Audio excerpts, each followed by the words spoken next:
Boa tarde, pessoal. Aqui é o professor Everton, né? Então, aqui nesse vídeo eu vou explicar o básico da aula de hoje, que é as formações vegetais do Brasil, as principais formações vegetais brasileiras, ok? Então, vamos comentar das características das formações vegetais brasileiras, da localização em que elas estão inseridas, tá? E vamos, com isso, entender um pouquinho mais dessa diversidade ambiental que o Brasil possui. O Brasil é um país muito rico em termos ambientais, é um país muito grande, então essa variação de climas permite a formação de diversas vegetações pelo território brasileiro. Algumas mais adaptadas ao frio, outras mais adaptadas ao calor e à umidade, e também aquelas que estão adaptadas a períodos de estiagem, ou seja, de tempos sem chuva. Então vamos analisando aqui primeiramente o mapa, tá? Observem aqui que nós temos um mapa do Brasil e das formações vegetais brasileiras. Bom, primeiro vamos destacar a floresta amazônica, né? Observe na legenda com essa cor verde escura.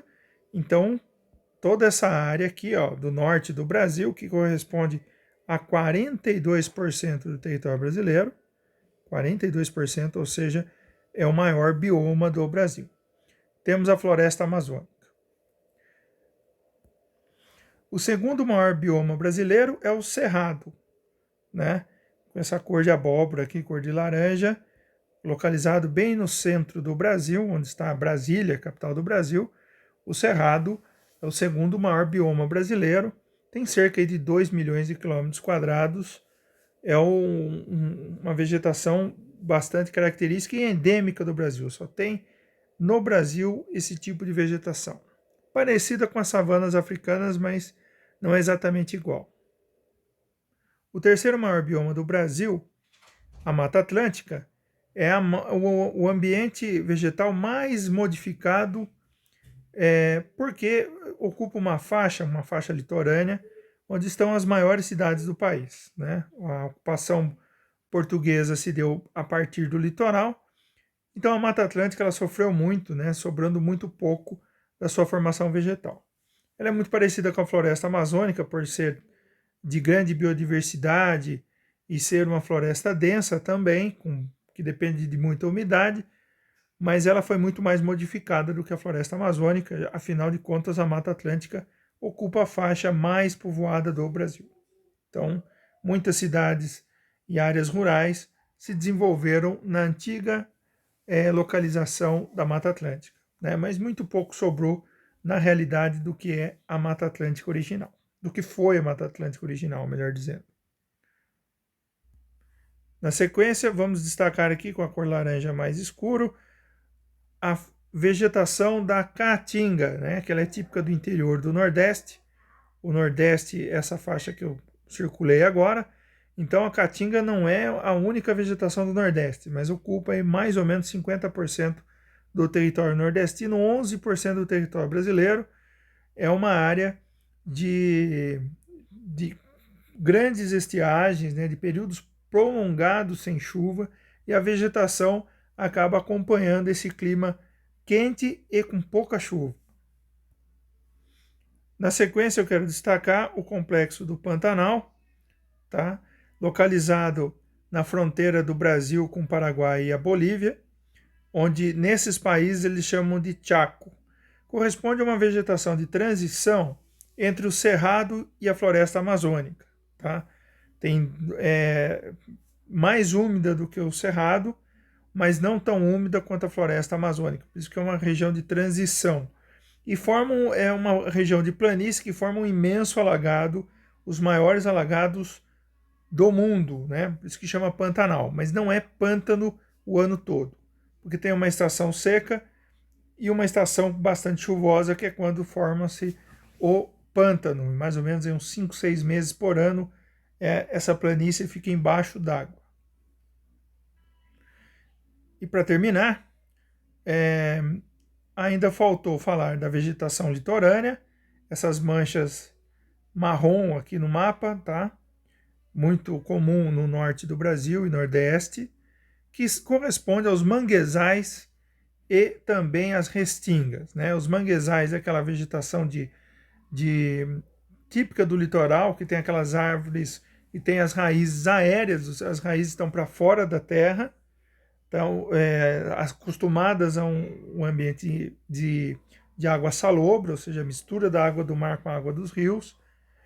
E também temos as restingas, que é uma vegetação de gramíneas, vegetação de pequenos arbustos que se formam na área de praia, né? Em regiões de muita areia, a restinga é uma vegetação que resiste a essa grande quantidade de sal e areia, que é difícil para as plantas, né? Então, as restingas é uma vegetação que tem muito nas praias, né? Aqueles tipos de gramas, arbustos e plantas que são adaptadas a essa condição difícil para as plantas, que é muita areia e muito sal.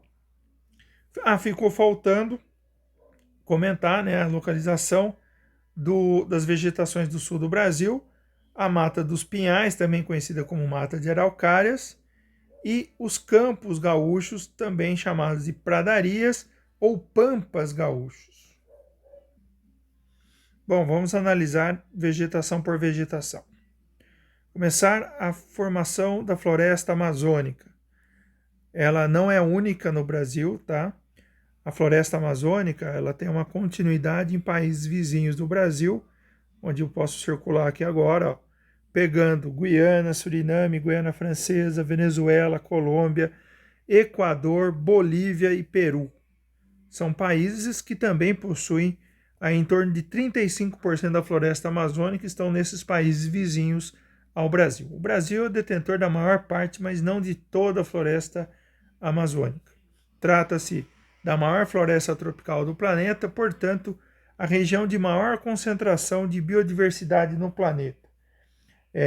Não por quilômetros quadrados, até a Mata Atlântica tem mais do que a floresta amazônica, mas em quantidade, né? A maior quantidade de biodiversidade do planeta está na floresta amazônica. Portanto, ela é fundamental para o equilíbrio do clima do planeta, do Brasil nem se fala.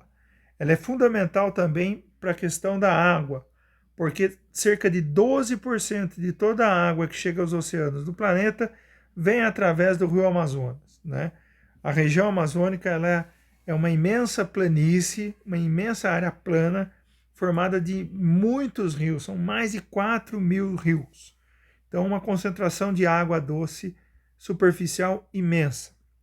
O clima na floresta amazônica é um clima quente, é um clima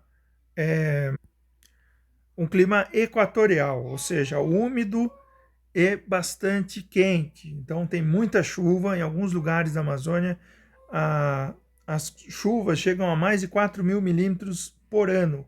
Isso significa mais ou menos 4 vezes mais chuva do que temos em Itatinga, que beira 1.000 milímetros de chuva por ano. Tá? Então é uma região muito chuvosa. A parte mais oeste, ou seja, a parte mais para o lado oeste da floresta amazônica, ela é mais úmida do que a parte leste, tá? No leste tem mais ou menos 2.000 milímetros de chuva, e na parte oeste, onde está o estado do Acre, aproximadamente 4.000 milímetros de chuva. Bom, diante dessas condições, nós vamos ter na floresta amazônica uma vegetação que se adapta a essa enorme quantidade de chuva. Como tem muitos rios também, nós vamos ter nessas áreas de rios e alagados dos rios uma vegetação de várzea, a mata de várzea, que é a mata da beirada do rio, tá? Como o rio como é uma área plana, uma parte da floresta ela fica permanentemente alagada nas margens dos rios. Então chamamos de mata de igapó. E além dessas duas que estão próximas aos rios, temos a mata de terra firme, tá? Então essas vegetações elas têm essas três diferenças: mata de terra firme, que é onde não é alagado, as matas de igapó, que são permanentemente alagadas, e as matas de várzea, que uma parte do ano é alagada, outra parte do ano não é alagado. Tá? É onde o rio sobe e desce ali, é uma mata de várzea, grande parte da população vive nessa região de várzea, e como uma parte do ano o rio avança sobre as casas das pessoas, eles constroem as casas em palafitas. Ou seja, as casas ficam sob palanques para que o rio possa subir e não inundar as casas das pessoas. Às vezes essas palafitas têm 5, 6 metros de altura, porque o rio sobe muito em determinadas épocas do ano. A maior parte da floresta é essa vegetação de terra firme, onde nós temos árvores de grande porte, árvores muito altas e com folhas largas, né? Por isso que é chamada de latifoliadas. E também é chamada de higrófila porque é uma vegetação que depende de muita chuva. Agora, é uma vegetação que não tem problema, já que é a mais preservada do Brasil? Não é verdade. Os maiores índices de desmatamento do país hoje ocorrem na região amazônica. Aquela história de que o presidente falou de que a floresta amazônica não pega fogo porque ela é úmida, também é falso, porque uma boa parte da floresta amazônica, essa região leste aqui, não é úmida o tempo todo. E é justamente nessa área onde eu acabei de circular aqui, ó, entre o estado do Pará e o estado do Mato Grosso, é onde está ocorrendo a maior parte do desmatamento. Nessa área, alguns meses de estiagem ocorrem e é onde as queimadas avançam mais. E a recuperação da floresta, ela não é suficiente, né? Quando se recupera, inclusive, não se recupera igual ao que havia anteriormente, porque toda queimada acaba podendo causar a extinção de espécies de plantas e até mesmo de animais que são endêmicos, ou seja, que vivem em algumas regiões específicas da Amazônia e não existe em nenhum outro lugar do mundo. É isso que é endemismo, ou seja, espécies de animais e plantas que só existem num determinado lugar. Isso tem um valor econômico e tem um valor para a humanidade, né? Você pode encontrar nessas plantas, por exemplo, a descoberta da cura para a AIDS. Então, é necessário preservar essa biodiversidade, uma vez que ela pode ter uma importância no futuro muito grande. Falar um pouco do cerrado. Tá? O cerrado é conhecido como floresta invertida. Por quê? Porque são árvores de pequeno porte, né? Não são árvores altas, tem galhos retorcidos e o cerrado ele tem raízes muito profundas. O pessoal costuma confundir cerrado com caatinga. Observe na imagem aqui, ó, o cerrado acima, tá? O cerrado aqui é uma vegetação de clima tropical, então tem um período de estiagem, mas não tão longo quanto o da caatinga. A caatinga é bem mais seco. Observe que na caatinga nós temos plantas com muitos espinhos, com cactos. No cerrado nós não temos plantas com muitos espinhos, tá? As árvores têm galhos retorcidos, mas não a ponto de ter espinhos e plantas xerófitas que ocorrem na caatinga. Então não vamos confundir cerrado e caatinga. Cerrado mais da região central do Brasil, metade do ano chuvosa, o cerrado tem uma vegetação bastante verde e metade do ano o cerrado, principalmente no inverno, com um período de pouca chuva, as árvores do cerrado secam, inclusive é muito comum as queimadas. As árvores do cerrado, inclusive, têm cascas grossas, que é uma adaptação ao fogo, já que inclusive o fogo pega naturalmente, mesmo sem o incêndio humano, que é a principal causa dos incêndios nas florestas brasileiras. O cerrado já perdeu mais de 50% da sua vegetação original, porque ocupa uma área do Brasil, a região centro-oeste principalmente, onde a agricultura avança muito rápido. E a destruição do cerrado causa menos comoção do que a destruição da floresta amazônica. Então corre largado, mas é uma pena porque é uma vegetação também ameaçada.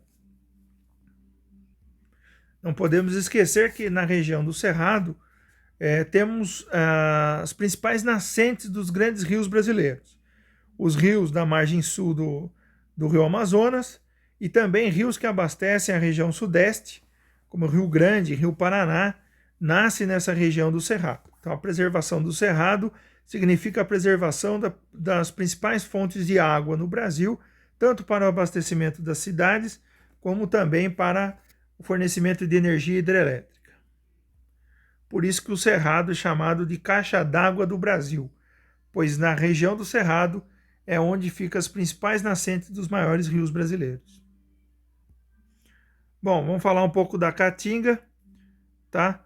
Caatinga é conhecida como Caatinga nordestina, é uma vegetação xerófita, ou seja, adaptada a longos períodos de estiagem. O clima correspondente à Caatinga é o clima semiárido, ou seja, longos períodos de estiagem e uma curta estação chuvosa. Mas essa estação chuvosa, que inclusive até chove bastante, mas num período muito curto do ano. Por isso que nessa região temos muitos arbustos de pequeno porte, temos plantas que se adaptam ao clima de pouca chuva, como a palma do Ceará, mandacaru, várias espécies de cactos se adaptam a essa região nordestina. A palavra caatinga significa mata branca, porque boa parte desses arbustos tem além de galhos muito retorcidos e muitos espinhos nos galhos, tem uma cor cinza esbranquiçada, e os índios chamavam de caatinga por causa dessa cor esbranquiçada da vegetação da caatinga, tá? Corresponde a uma vegetação do interior do Nordeste, mas não é todo o Nordeste que é caatinga, não. O litoral do Nordeste, por exemplo, temos vegetação litorânea e um pouco mais para o interior, resquícios de Mata Atlântica. Bom, podemos falar agora da vegetação do extremo sul do Brasil, que são os campos gaúchos, chamados também de pradarias. Parece com muitas fazendas que temos na região que criam gado, né? A diferença é que nas fazendas na nossa região, essa grama foi plantada, e no extremo sul do Brasil é uma grama que já existia lá, é natural, favorece sim a pecuária, ou seja, a criação de animais, mas não foi necessário plantar gramíneas nessa região sul do Brasil, nos pampas gaúchos, ou pradarias do Rio Grande do Sul. São campos naturais, tá? E que também estão sofrendo com a degradação do mau uso do solo, né? Porque nessa região de pradarias está ocorrendo um processo chamado arenização, né? Devido à pecuária muito intensiva, né? O excesso de o excesso de gado sobre a terra vai pisoteando, estragando toda essa vegetação rasteira, e no lugar vai formando areia. Então, a areia vai modificando as características originais. Então, manejo inadequado da pecuária e da agricultura está destruindo os campos gaúchos, ou pradarias do Rio Grande do Sul, também tradicionalmente chamada de pampas. Aqui nós temos uma imagem do complexo do Pantanal, né, mostrando essas imensas áreas alagadas. Isso que é um pântano, né? O pântano é justamente isso, são áreas alagadas, tá? O Pantanal Mato-Grossense, ele está na divisa ali com o Mato Grosso, com a Bolívia e o Paraguai. Nesses países eles chamam de Chaco, tá? Uma vegetação bastante complexa, né? Tem grandes rios muito piscosos, uma região de forte turismo, por causa principalmente da pesca esportiva que ocorre lá no Pantanal. Sofre muito com a pecuária extensiva, certo? E o avanço da agricultura também, tá? E finalmente terminando, vamos falar aqui das vegetações litorâneas, onde nós temos nessa imagem de cima as restingas, que é uma vegetação tipo aquelas gramas, aquelas plantas que se adaptam à areia do mar e à grande quantidade de sal. Já os manguezais, que também compõem esse complexo de vegetações litorâneas, são aquelas áreas geralmente estuários, ou seja, onde o rio se encontra com o mar e a água do rio fica salobra, porque dependendo da maré, o rio entra no mar, mas a maré subindo é o mar que entra no rio. Isso faz com que tenha uma característica especial, formando essas árvores com raízes aéreas, ou seja, a raiz fica para fora da terra. a gente consegue ver as raízes nessas áreas alagadas, onde encontra um determinado rio com a água do oceano.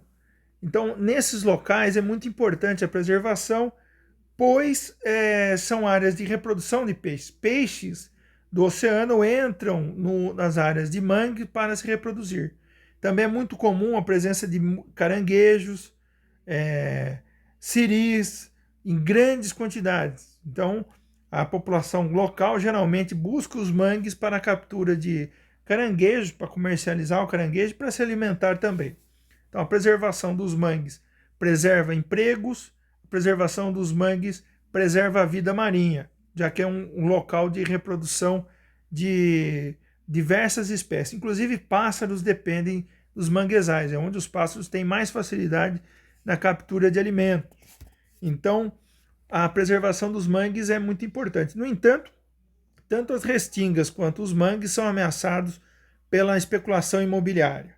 O litoral brasileiro ele é muito bonito, as praias brasileiras muito visadas e muitas pessoas acabam aterrando mangues, né, passando trator, destruindo tudo para construir prédios nessas áreas. Isso é extremamente prejudicial ao meio ambiente. Então é isso, pessoal. Olha como o Brasil é complexo, né? Nós vimos aí vegetação litorânea, o Pantanal, os campos gaúchos, né, pampas, a Caatinga, a diferença entre Caatinga e Cerrado, Cerrado da região central do Brasil, não tão seca quanto a Caatinga, não vamos confundir. E também vimos a floresta amazônica, a maior floresta tropical do mundo, a maior reserva de biodiversidade do planeta, está a maior parte dela no Brasil, tá ok? Belezeira? Até mais.